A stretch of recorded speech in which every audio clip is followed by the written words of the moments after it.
Hello there guys, it's Tonka here, and we're here today on Forgotten Realms, a brand new rated role map by Space Agent, and today I'm going to be starting off a brand new series where I go through new maps and old maps alike maybe, but for now it will be focused on new maps and just kind of go through, what they are, kind of show them to you guys, as well as for map makers to show, things that work well on this map that maybe aren't featured in other maps, and on top of that to also give the actual map maker himself some feedback, because a lot of map makers struggle to get feedback on their maps, and I thought this would be a good way of getting all my feedback across and kind of showing all, as well as my thoughts and feelings about everything they've done.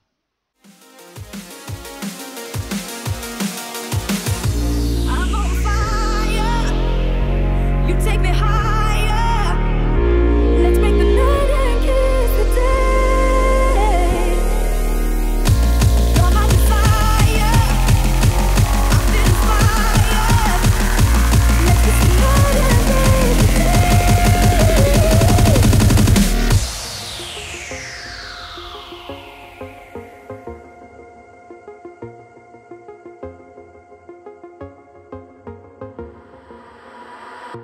I'm on fire. You take me higher. Let's kiss the night and break the day.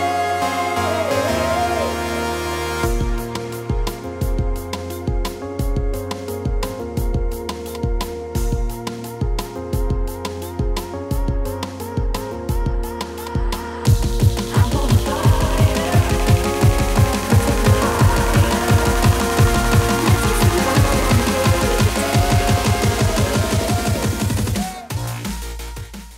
We're going to start straight from the spawn, so you drop down and you're confronted with the Victory Monument, which is pretty nice, relatively standard. Big thing to first point out is this TNT resource area, which I think is something that needs to be fixed. Given only a few minutes, I managed to come up with a pretty good rush strategy, which involves one player just digging down. There's only 2 sandstone blocks that you have to break with your fist, and collecting the wood from over here, allowing you to make a good enough cannon to blow all that up. So it seems a bit heavy early on to have resources that are so easy to blow up with the resources around. If there wasn't something to activate TNT with, then maybe it would work, but as long as there's early access to TNT, an easy way to blow it up, as they're all connected to 2 pieces of TNT each, as well as something to activate it with. You can make buttons, you can make pressure plates. There's actually a fairly decent amount of wood here. Yeah, I think that's something that needs to be changed in some fashion.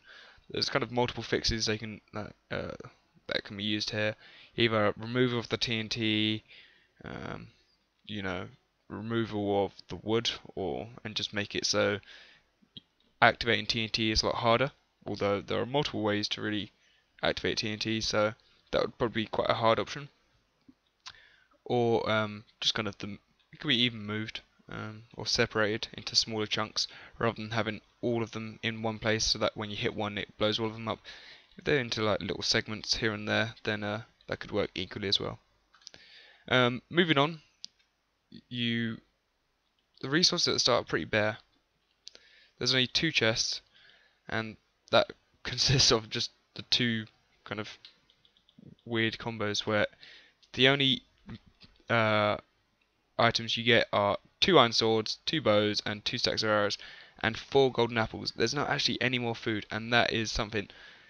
Food is like your #1 priority as a map maker. If you're not supplying enough food, especially at this early point in the map, then you need to seriously just focus on that. That has to be your #1 priority. If players don't have enough food, if they're killed just like even once and they lose their golden apples, like there's 4 people usually on a team, and there's only 4 golden apples. That's a golden apple each, and yeah, with the challenges they have to face, that's not going to get very far. They have to cross this huge ravine where any damage will really hurt them, and yeah, it's food shouldn't be an issue at this point in the map. You know, if you want to restrict it later on so that they have to bring it up from the start, then so be it. But having only 4 golden apples, even the other resources, I think could be buffed. You know, having more bows or torches, that could be helped. There's actually not any torches. Um, so those are things that I think should definitely be looked at, the starting resources as a whole. Moving on, we have the first wall area, and I'm not entirely convinced of the placement, kind of coinciding with the lack of resources.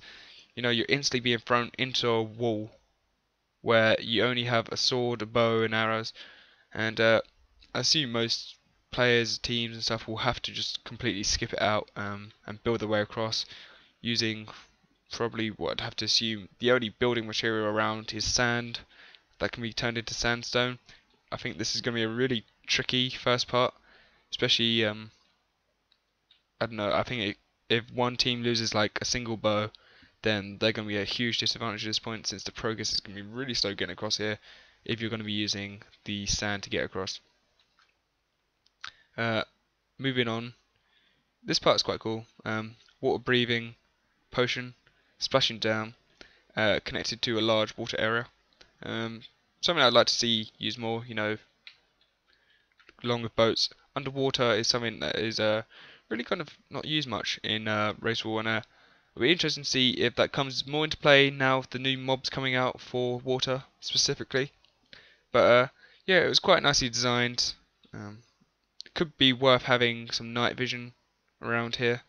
I'm going to quickly dab some night vision on myself so we can actually see inside here, because of this whole vision underwater is kind of poor without any night vision potions, so it could be worth giving those, as long as the supplies are limited elsewhere for brewing, which I think they are.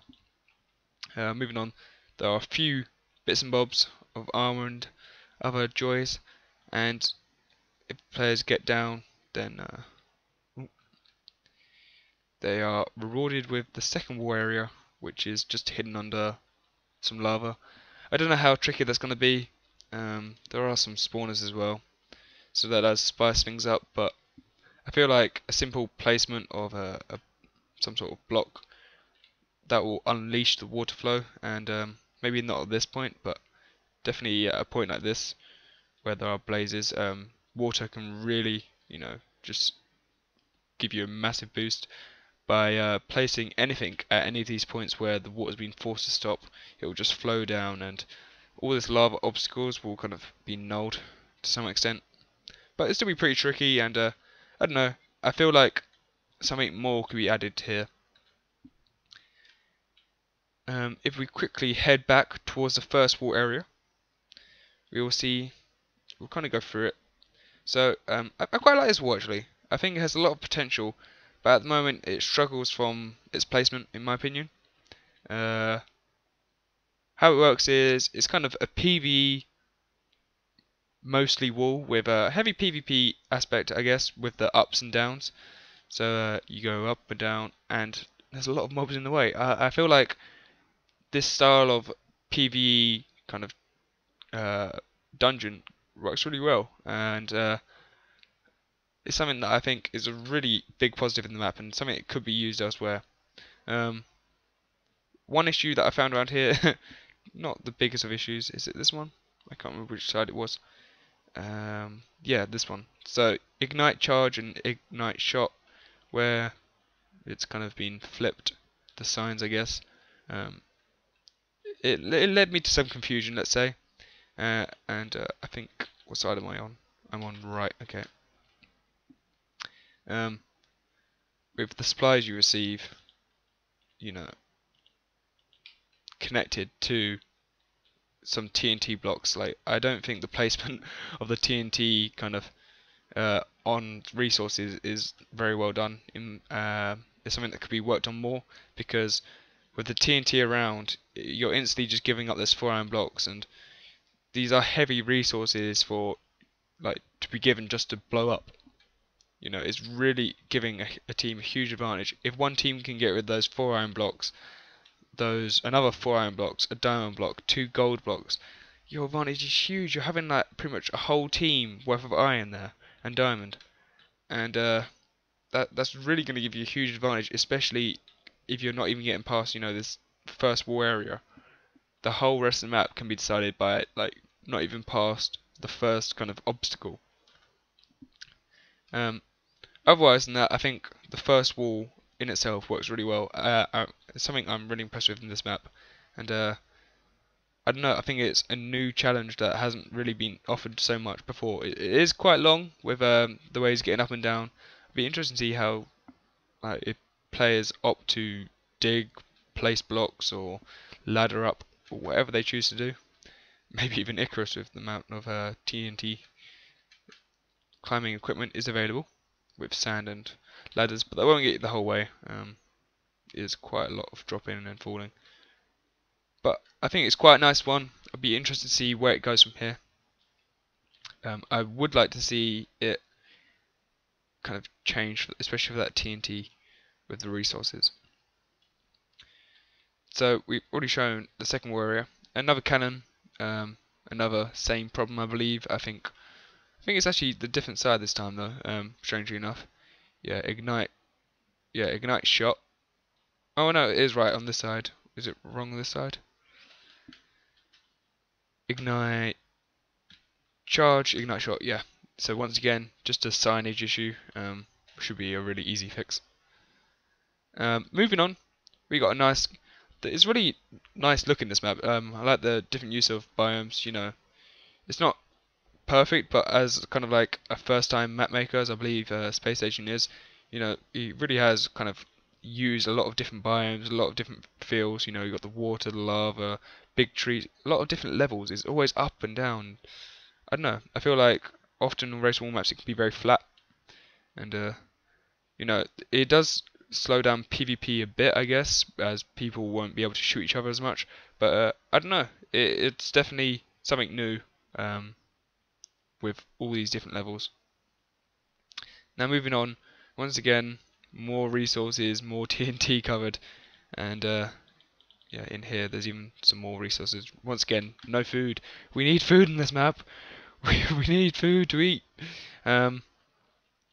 Dropping, using any TNT from anywhere in the rest of the map, or anywhere else on the map, can quite easily make any sort of TNT. It can be a simple dry cannon with just 2 pressure plates, 2 TNT, and you're hitting just one of those TNT blocks and it's all gone. Once again, something needs to be done. Whether I don't know. I'm fine with, say, some of it being covered in TNT, but having every resource on the map being covered in TNT is a bit kind of too much in my opinion. It really does offer a team a huge advantage if they do hit those resources early on. Moving on, we come towards the third wall, and this is a bit crazy. Lots of lava, lots of challenge, and I think it's quite nice. Nice entrance. Can be very tricky to do if there is any form of lockdown. There can be a huge control gained from the fact that just shooting from the height advantage with the the difficulty of getting past lava. Teams could lock down here for a long time. I don't know if that's something that he wants or not, but it's something he has to take into account, especially with resources available in third. If teams get the bows, then they can kind of just sit there for a long time. Here are some more diamonds. There are actually 2 gas spawners, which I kind of just disabled for this video for noise sake and distraction sake, because they do seem to like wreak havoc. As well as that, there is a blaze spawner once again, and third wall. It's quite interesting. In here, some more supplies, some actual food in this map. Nice to see. So you have to. It's kind of like a PvP wall, dropping through, dropping up and down. It's kind of like it's not the most tricky wall, but I guess it is PvP style. It's very thin though, and the difficulty with the monster block eggs here is that they never really come to play. Unless the first team activates the other teams, you shouldn't really be activating them yourself. There are just paths where you can just break the glass and move through when you have blocks on you. So there's a few mobs here in this chest if I can get to it. Oh, that was not what I wanted. If I quickly pick those up. We have a punch free bow, a power free bow, a flame free bow. Not what you want, really. I don't know. They're pretty strong. Uh, punch free, I don't think anyone would want that, especially at this point in the map. It's a very long run to get back here, and if you're locking down from up here with a punch free bow, I think people will start crying if they see, you know, punch coming towards you. It will knock you from the front of the map off the back of the map. Even 20 shots with a punch free bow will be enough to bring teams to tears. One shot will maybe get people, you know, leaving people a bit happy, but 20 shots with a punch free is enough to eliminate anybody with any amount of armor, unless they cover up the whole of their back.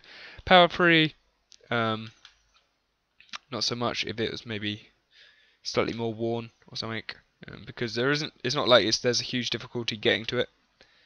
You're gonna have to come to this third wall anyway, and for the sake of 6 skeleton spawners, you're not gonna have that hard of a time getting in.